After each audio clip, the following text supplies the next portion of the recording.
ओम शांति। यह बाबा की सेवा के लिए नया चैनल चालू किया है।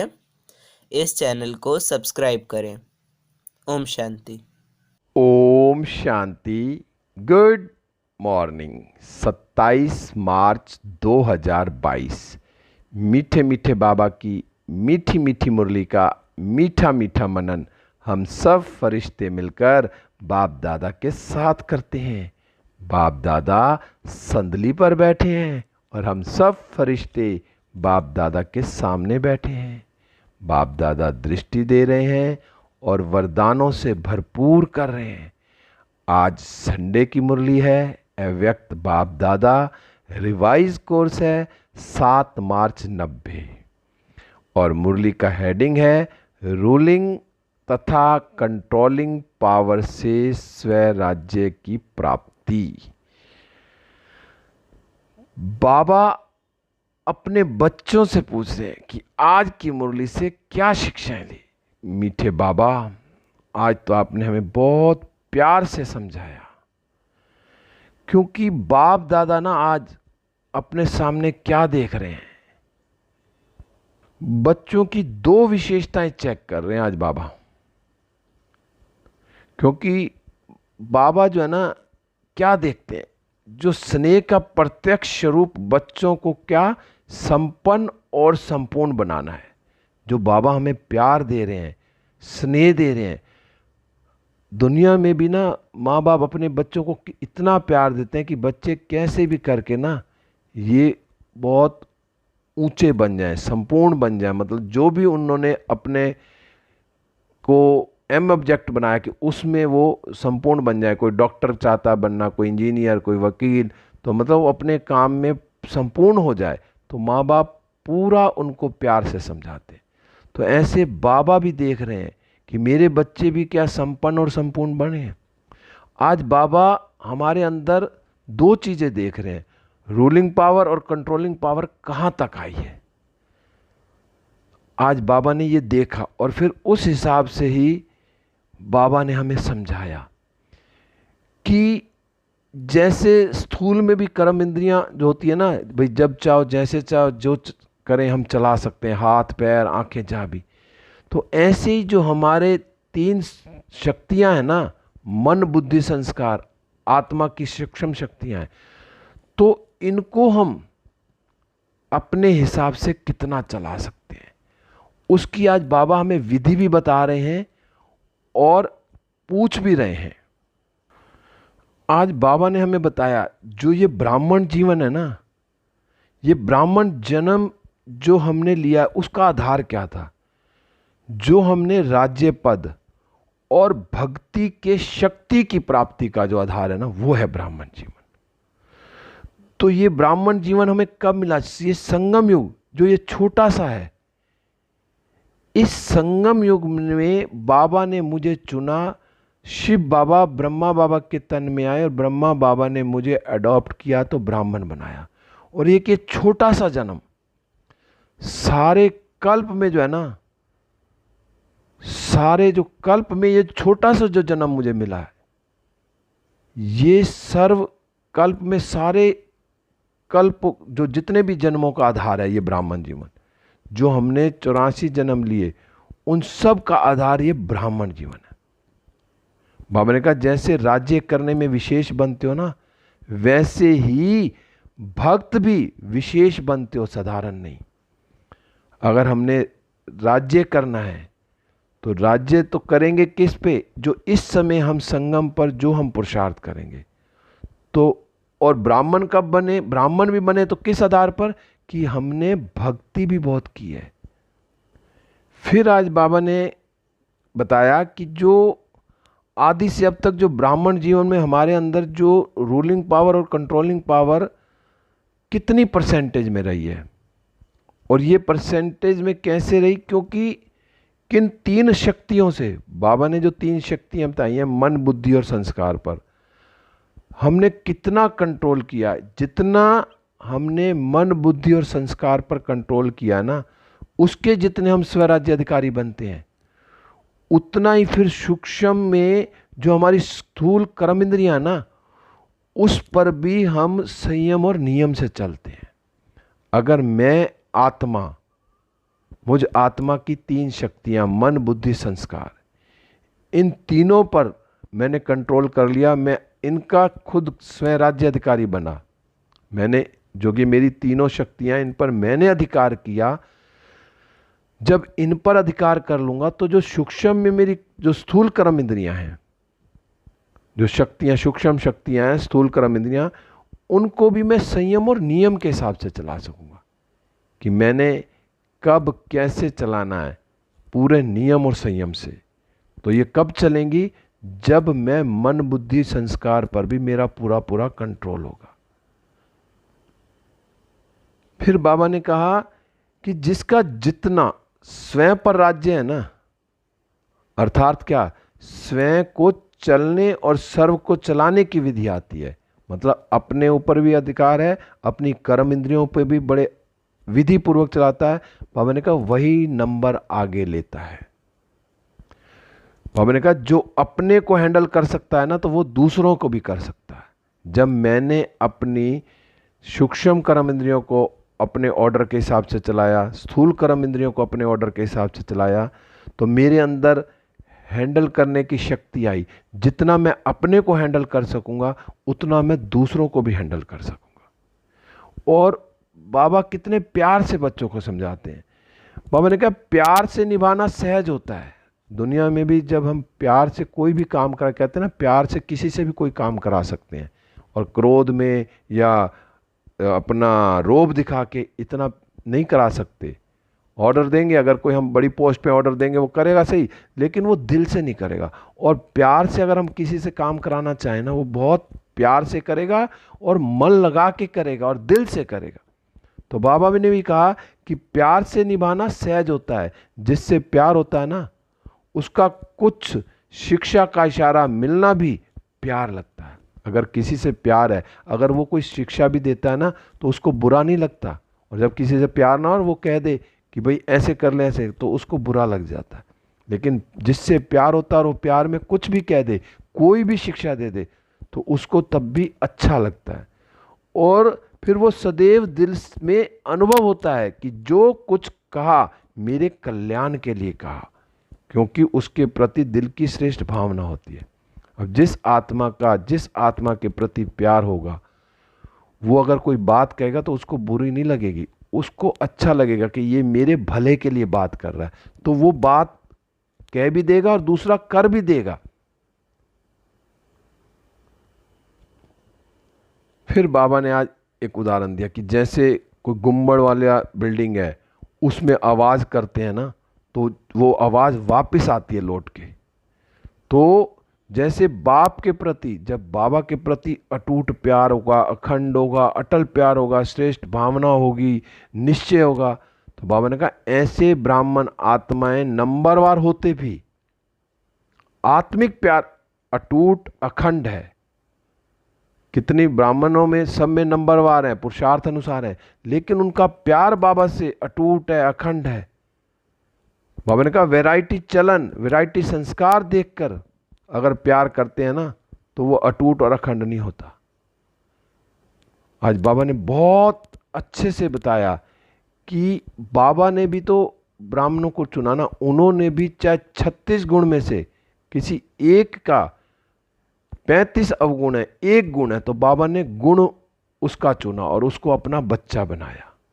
तो ऐसे ही मुझ आत्मा को सबके प्रति हमेशा क्या देखना है, उसकी अच्छाई देखनी है, गुण देखना है। तो बाबा को भी सबसे प्यार था और सबको बाबा से भी अटूट प्यार था। तो बाबा ने कहा कि बाप ने हर आत्मा को विशेष चुनकर ईश्वरीय परिवार में लाए हैं, क्योंकि बाबा भी जिन आत्माओं को चुना और उन आत्माओं को ईश्वर परिवार में लाया, जब बाबा को वो प्यारी लगी तो मेरी क्यों नहीं प्यारी होंगी? उनमें कोई ना कोई तो गुण था ना।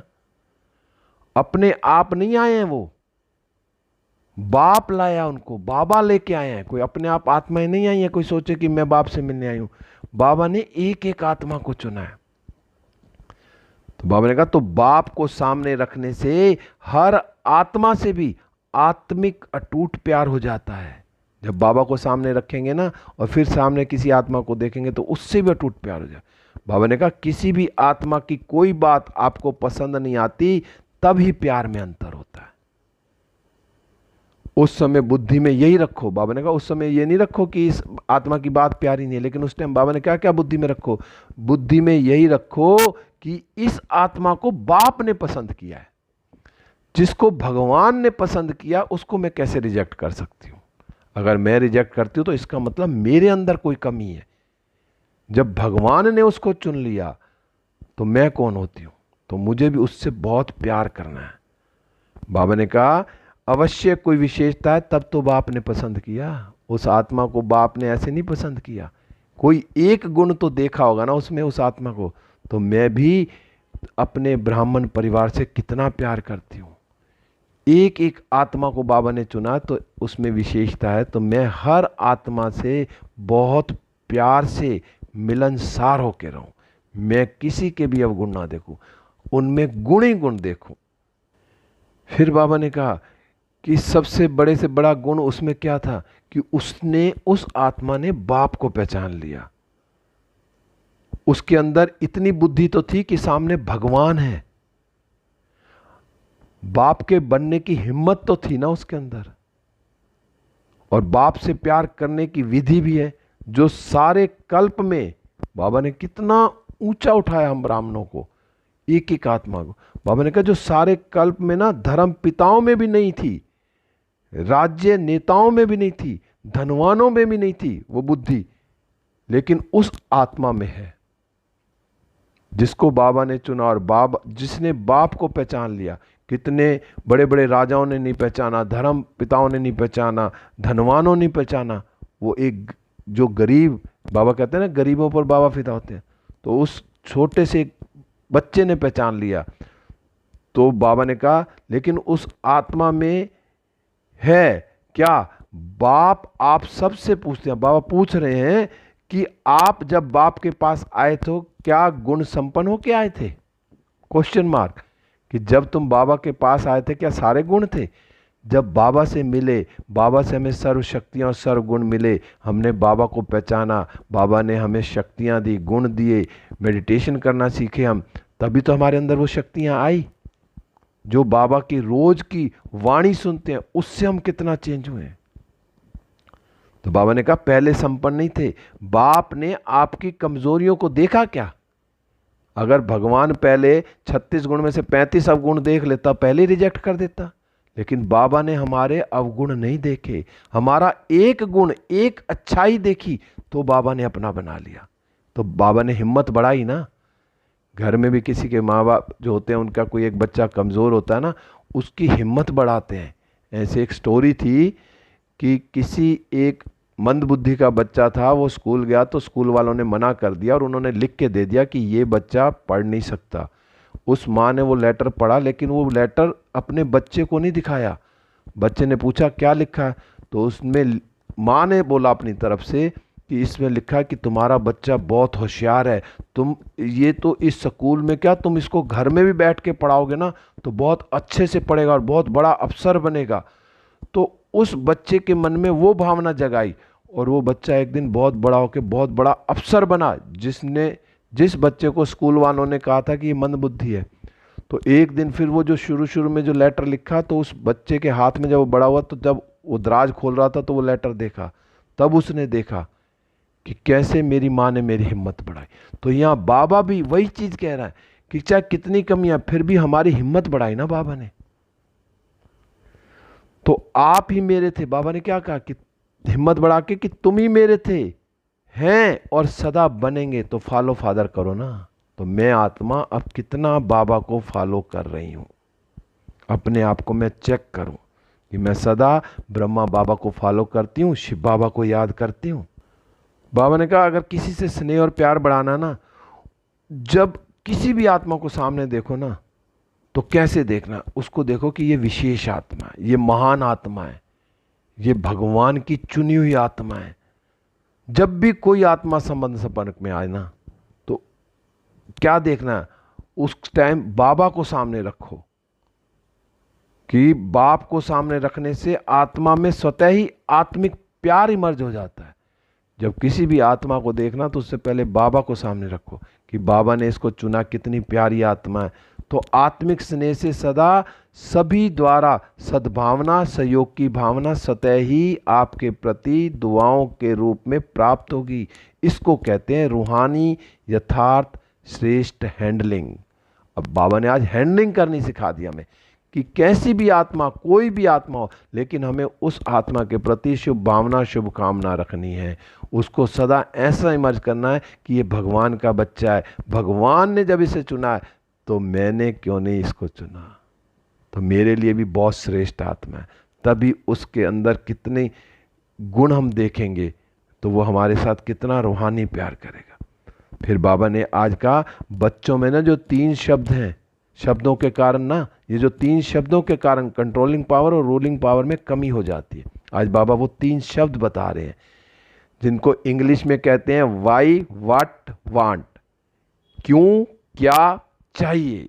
ये जो 3 शब्द है ना, इन तीनों शब्दों को खत्म कर दो और इन तीनों शब्दों के बदले एक ही शब्द बाबा ने बताया, और कितना प्यारा शब्द बताया कि जब भी कहो ना वाह बाबा, वाह मैं, और वाह मेरा ड्रामा। जानकी दादी क्या कहती थी, वाह बाबा, वाह मैं, वाह ड्रामा।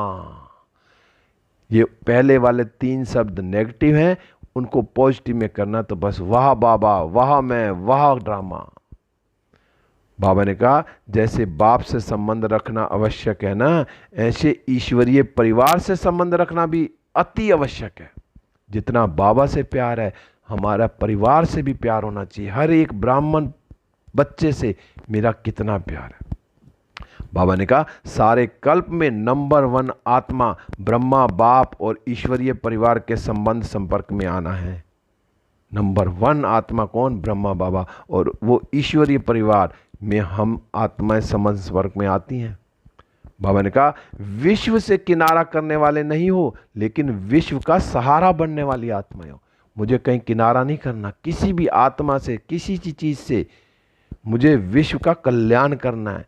तो विश्व का कल्याण कब होगा? जब मैं साथ मिलकर चलूंगी।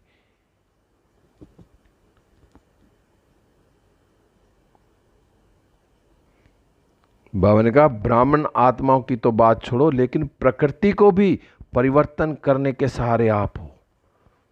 तो मैं कौन? विश्व कल्याणकारी। कैसे बनूंगी?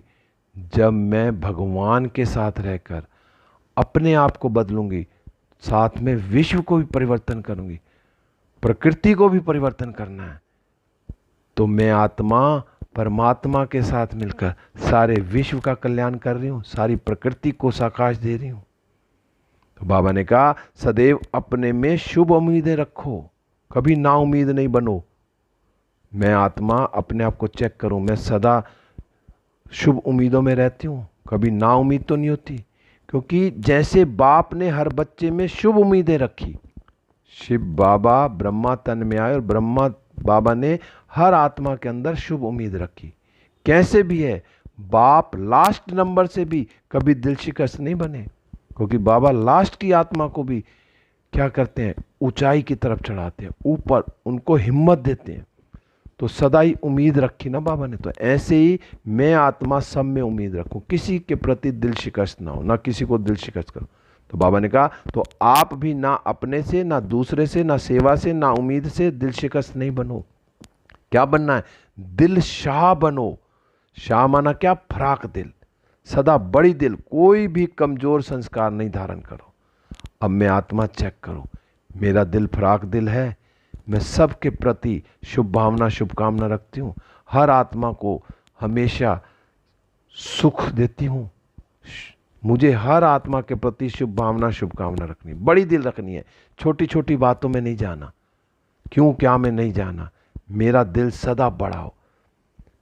बाबा ने कहा सदा बड़ी दिल कोई भी कमजोर संस्कार नहीं धारण कर सकती। जब बड़ी दिल होगी तो उसके अंदर कोई कमजोर संस्कार आएंगे नहीं। फिर बाबा ने कहा जहाँ प्यार है ना, वहाँ कोई मुश्किल नहीं है। जब प्यार होता है ना, कोई मुश्किल नहीं, प्यार पे फिदा हो जाते हैं। जैसे पतंगा भी बाबा ने कहा ना शम्मा पर कुर्बान हो जाता है। तो बाबा ने कहा तो आप श्रेष्ठ आत्माएं परमात्मा प्यार के पीछे मुश्किल अनुभव कर सकती हो क्या? जब भगवान से प्यार हो गया, जब पता चल गया कि भगवान मेरा है, तो फिर हम कैसे फिदा नहीं होंगे, सब कुछ लुटा देंगे भगवान पे। तो बाबा ने कहा जो खुद हिम्मत में रहता है ना, वह दूसरों को भी हिम्मत देता है, और जरूर देता है हिम्मत। जो खुद हिम्मतवान होता है तो दूसरों में भी हिम्मत बढ़ाता है। बाबा ने कहा खुद में ही हिम्मत कम होगी तो दूसरों को भी नहीं दे सकेंगे। अब मैं आत्मा चेक करूं, अगर मेरे में हिम्मत नहीं है तो मैं दूसरों को कैसे नहीं दूं। तो सदा हिम्मतवान बन के रहना। तो मैं आत्मा सदा बाबा के साथ कौन हूं, मैं सदा बाबा की छत्र छाया के नीचे हूं, बाबा की गोद में हूं। तो फिर मैं सदा हिम्मत मेरे अंदर बढ़ती जाएगी, कभी कम नहीं होगी। फिर आज बाबा ने वरदान दिया, यथार्थ सेवाधारी भव। अब कौन बनेंगे यथार्थ सेवाधारी? बाबा ने कहा प्लेन बुद्धि बन, सेवा के प्लान बनाने वाले यथार्थ सेवाधारी भव। यथार्थ सेवाधारी कौन होंगे? बाबा ने कहा यथार्थ सेवाधारी उन्हें कहा जाता है जो स्वयं की और सर्व की सेवा साथ साथ करते हैं। अब यथार्थ सेवाधारी वो नहीं कि या तो दूसरों की सेवा में लग जाएंगे, अपना पुरुषार्थ भूल जाएंगे, वो भी नहीं। बैलेंस बना के चलना है। पहले खुद को भी पूरा पुरुषार्थ करना है, फिर औरों की सेवा करनी है। औरों की सेवा जब कर सकेंगे, अगर मैं किसी को बोलूं कि योग करो, मुरली सुनाओ, जाओ सवेरे की क्लास करो, अमृत वेला करो, हैं उनके पुरुषार्थ को बुलाऊंगी, तो वो कब प्रैक्टिकल में आएगा? जब पहले मैं उसको कर रही हूं। तो मुझे अपनी सेवा भी करनी है, साथ साथ दूसरों की भी सेवा करनी है। यही यथार्थ है। बाबा ने कहा कि स्वयं की सेवा में सर्व की सेवा समाई हुई है।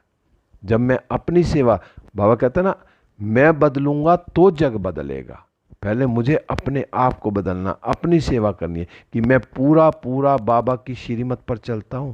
यही सेवा है। अगर मैं बाबा की पूरी पूरी श्रीमत पर चलता हूं तो ये अपनी सेवा है।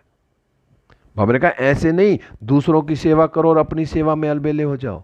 अब मैं दूसरों को तो सबको कहता रहूं कि तुम अमृत वेला भी करो, मुरली भी सुनो, और योग भी करो, नुमा शाम योग करो, है ट्रैफिक कंट्रोल करो, और स्मृति में रहो, सोमानों में रहो, और खुद करूं नहीं, तो अपने में अलबेलापन हो जाएगी, तो फिर वो दूसरों पर असर नहीं होगा। बाबा ने कहा सेवा में सेवा और योग दोनों ही साथ साथ हों। सेवा के साथ साथ मैं योग में भी रहूं। बाबा ने कहा इसके लिए क्या करना है? प्लेन बुद्धि बनकर सेवा के प्लान बनाओ। बुद्धि ज्यादा इधर उधर नहीं भटकाओ, बस प्लेन बुद्धि बनकर प्लान बनाने हैं। बाबा ने कहा प्लेन बुद्धि अर्थात कोई भी बात बुद्धि को टच नहीं करे, सिवाय क्या करे? कोई भी बात बुद्धि को टच नहीं करे फालतू की, इधर उधर की, सिवाय निमित्त और निर्माण भाव के। बस मुझे बाबा ने ये सेवा दी है और बिल्कुल निर्माण होके करनी है। बाबा ने कहा हद का भी नाम, हद का मान नहीं, लेकिन निर्माण। कोई हद का नाम भी नहीं होना चाहिए, कोई हद का मान भी नहीं होना चाहिए, बस निर्माण होके चलना। बाबा ने कहा यही शुभ भावना और शुभकामना का बीज है। तो हम हर एक आत्मा के प्रति शुभ भावना शुभकामना कब करेंगे? जब मेरे अंदर कोई भी नाम की इच्छा ना हो, ना मान की इच्छा हो, तभी हम यथार्थ सेवाधारी कहलाए जाएंगे। फिर बाबा ने आज स्लोगन में कहा कि ज्ञान दान के साथ साथ गुण दान करो तो सफलता मिलती रहेगी। अब बाबा ने जो हमें ज्ञान दिया वो तो दूसरों को सुनाना है, लेकिन ज्ञान के साथ साथ जो हमारे अंदर गुण और शक्तियां हैं वो भी दान करनी है। और वो गुण कब होंगे? जब पहले मैं वो गुणों को अपने अंदर भरूंगी। सारे गुण सारी शक्तियां मेरे अंदर हैं, तभी तो मैं गुणों का भी दान करूंगी, तभी बाबा ने कहा सफलता मिलती रहेगी। तो अब मैं आत्मा अपने आप को चेक करूं कि आज बाबा ने कितने प्यार से हमें बताया कि जो रूलिंग पावर और कंट्रोलिंग पावर से स्वराज्य की प्राप्ति होगी। तो मैं आत्मा स्वराज्य अधिकारी हूँ, बाबा ने मुझे चुना है, मैं हूँ, हिम्मत पूरी रखनी है और मैं बनूंगी ही। ओम शांति। अब हम सब फरिश्ते उड़ चले विश्व ग्लोब पर। बाप दादा की किरणें मुझ पर आ रही हैं और मुझसे सारे विश्व में फैल रही हैं। सारा विश्व सुख शांति आनंद प्रेम और पवित्रता से भरपूर होता जा रहा है। मैं फरिश्ता बाबा के साथ वापस सूक्ष्म वतन में बाबा से दृष्टि लेते हुए वरदानों से भरपूर होकर वापस इस देह रूपी मंदिर में हूँ। बाबा की किरणें मुझ पर और मुझसे चारों ओर फैल रही हैं। ओम शांति, ओम शांति, ओम शांति। शुक्रिया बाबा, शुक्रिया बाबा।